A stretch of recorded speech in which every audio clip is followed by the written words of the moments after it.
Hi, I'm Kevin Price with your Price Point Edition. Do want to remind you to check us out over there at priceofbusiness.com on Houston's Business Talk 1110 AM, and also with usdailyreview.com, the national news website. I want to spend a little time talking about Edward Snowden and ask the question, is he a hero or is he an enemy of the state? Those are two important questions that are hopping around out there in people's minds. A lot of it does depend on ideology, but not entirely. You have people on the far left saying, this isn't a big deal. We don't understand what you're talking about. And people on the far right saying the exact same thing. Then you got just a whole group in between, muddled in between, who are trying to figure out if whether or not Snowden, who revealed some secrets on the way the National Security Agency operates, was this basically being a whistleblower, or was he actually doing something that was treasonous?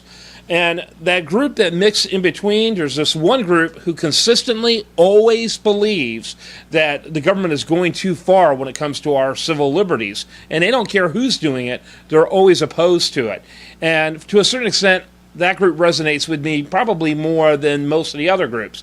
Then there's just a small sliver of a group who believes that we need to have this type of national security apparatus, this intrusive national security apparatus, regardless of who's president of the United States. Well, at least those two groups are consistent in the way they look at it. And then there's a group that was silent several years ago when George Bush passed the Patriot Act. They were essentially silent when they passed that Patriot Act, who are now up in arms today. Yet the Patriot Act had many intrusive elements to it and left Americans vulnerable to an intrusive government that simply could go too far. And there was a group that was screaming bloody murder back during the Patriot Act who are now kind of like going, oh, well, this is just business as usual post 9/11. Well, guess what? When Bush did that back several years ago, that was post 9/11.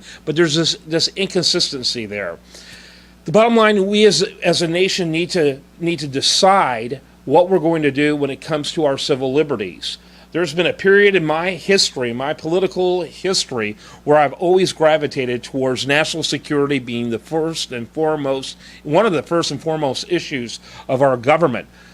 Now, after several decades of watching how our government operates, I still believe national security is crucial, but I have to weigh that against our civil liberties, and I doubt greatly that the activities in the NSA, the ability of individuals who work for businesses that are contractors of NSA having the abilities that Snowden is claiming that he has, how is that good for a free society? How does that not lead to blackmail and corruption and unknown other criminal activities?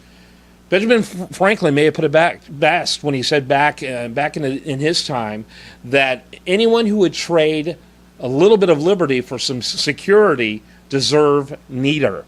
And we're at that point now. We're seeing a lot of our liberty being consumed, destroyed, if you will, in the name of security. It's time for us to ask tough questions. It's time for us as a nation to develop a consistent philosophy when it comes to our Bill of Rights. I'm Kevin Price, and this is my Price Point Edition. I'd love to get your perspective.